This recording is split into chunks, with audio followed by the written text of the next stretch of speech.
السلام علیکم ناظرین، آج میں آپ کو ایک بہت ہی خوبصورت واقعہ سناؤں گی۔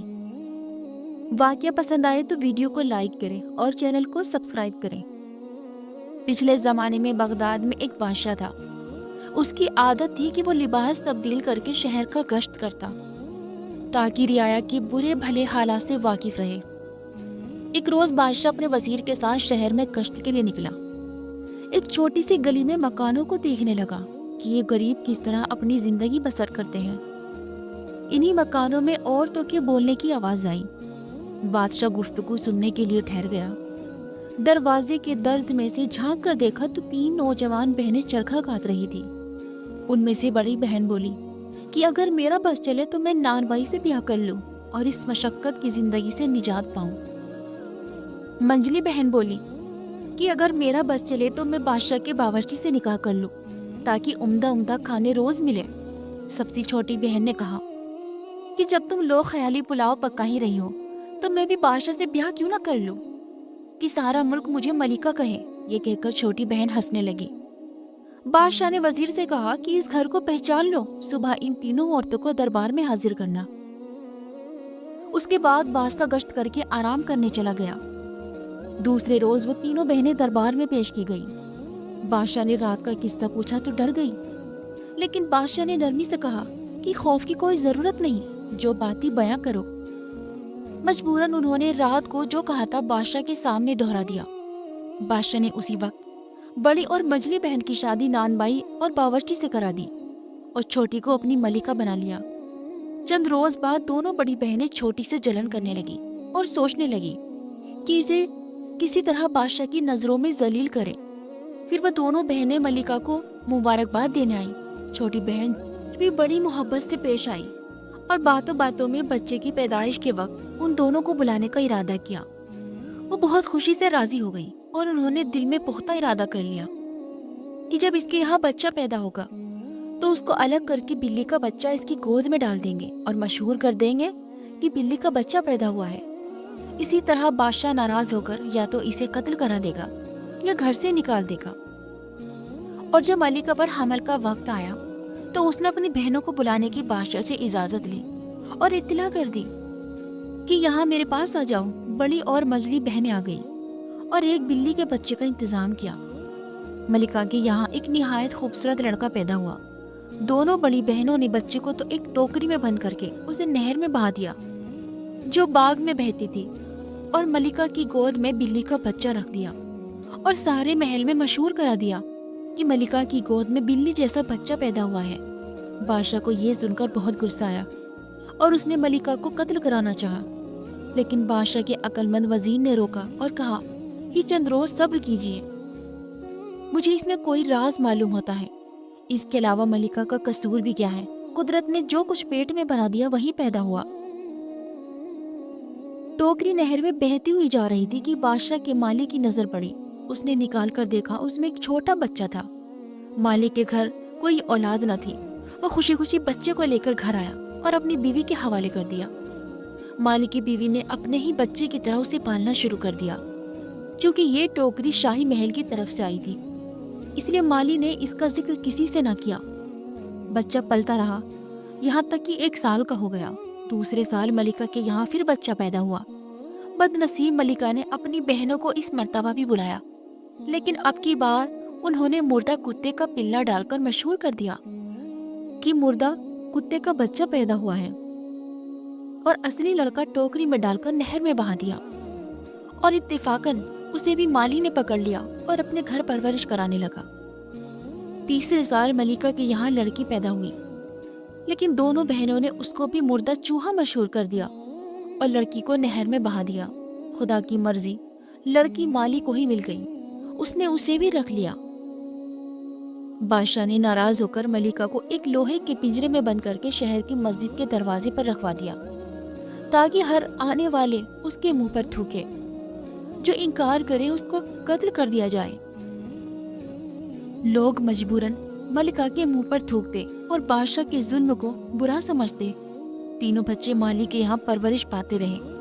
مالی نے تینوں بچوں کی تعلیم اور تربیت شہزادوں جیسے کروائی۔ لڑکے کا نام مالی نے شاہنواز، چھوٹے لڑکے کا فیضان اور لڑکی کا نام ارم رکھا۔ کچھ دن بعد اتفاق سے مالن بیمار ہو کر مر گئی۔ بچوں کو اتنا ہی دکھ ہوا جتنا کہ ماں کا ہوتا ہے، کیونکہ وہ اسی کو ماں سمجھتے تھے۔ اس بیچ سب پڑھ لکھ کر جوان ہو گئے۔ مالی بھی روپے پیسے والا ہو گیا۔ اس نے بادشاہ کی اجازت سے ایک محل تعمیر کروایا اور ایک بہت بڑا باغ بنوایا، جس میں ایک چڑیا کھانا بھی تھا، اور تینوں بچوں کے ساتھ اس میں رہنے لگا۔ ابھی یہاں رہتے زیادہ دن نہیں ہوئے تھے کہ مالی بیمار ہو گیا، اور کچھ دن بیمار رہنے کے بعد مر گیا۔ بچے بہت ہی پریشان ہوئے، لیکن کیا ہو سکتا تھا، آخر صبر کر کے بیٹھ گئے۔ جب دونوں بھائی شکار کے لیے جاتے تب ارم باغ میں اپنا من بہلاتی یا کبھی گانا گاتی۔ اتفاقاً ملکہ کی بڑی بہن کو بھی ان کا پتہ چل گیا اور وہ بھڑک اٹھی۔ انہوں نے آپس میں مشورہ کیا کہ ملکہ کا تو خوب انتظام ہو گیا، لیکن اگر بچے زندہ رہے تو ممکن ہے کسی وقت راز کھل جائے گا۔ لہٰذا انہوں نے ایک کٹنی کو بلا کر اپنا منشا ظاہر کیا۔ کٹنی کہنے لگی، تم اطمینان رکھو، میں ان کو ایسے طریقے سے یہاں سے ہٹاؤں گی کہ کسی کو کان و کان خبر نہ ہونے پائے گی۔ ایک روز شاہنواز اور فیضان شکار کو گئے۔ کٹنی ان کے گھر آئی اور ارم سے نماز کی اجازت لے کر وضو کر کے نماز پڑھنے لگی۔ ارم کٹنی کی نیکی سے متاثر ہوئی اور بااصرار کھانا کھلا کر اپنے ساتھ باغ دکھانے لے گئی۔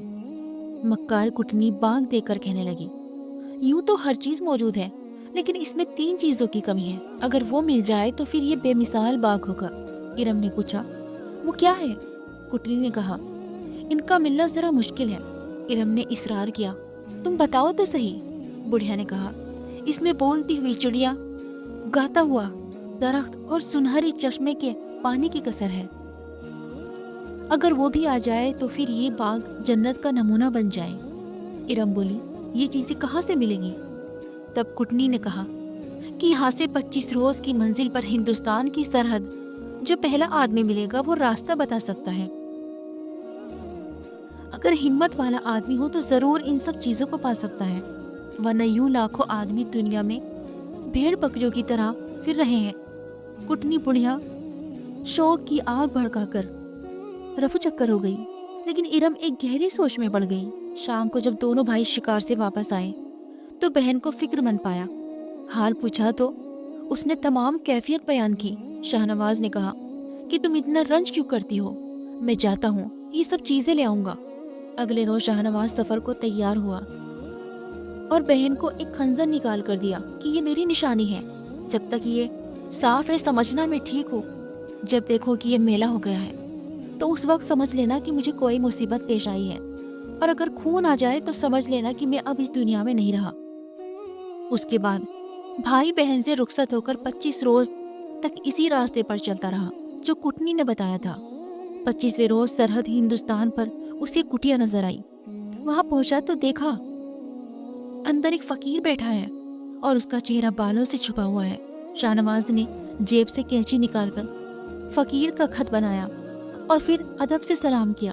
فقیر خوشگوار کہنے لگا، یہاں کیسے آنا ہوا؟ شاہنواز نے اپنا مدعا بیان کیا اور کہا وہ اپنی بہن کے لیے بولتی چڑیا، گانے والا درخت اور سنہری چشمے کے پانی کی تلاش میں ہے۔ فقیر نے ایک سرد آہ بھری اور کہا، بیٹا مجھے راستہ تو معلوم ہے، لیکن وہاں خطرہ بہت ہے۔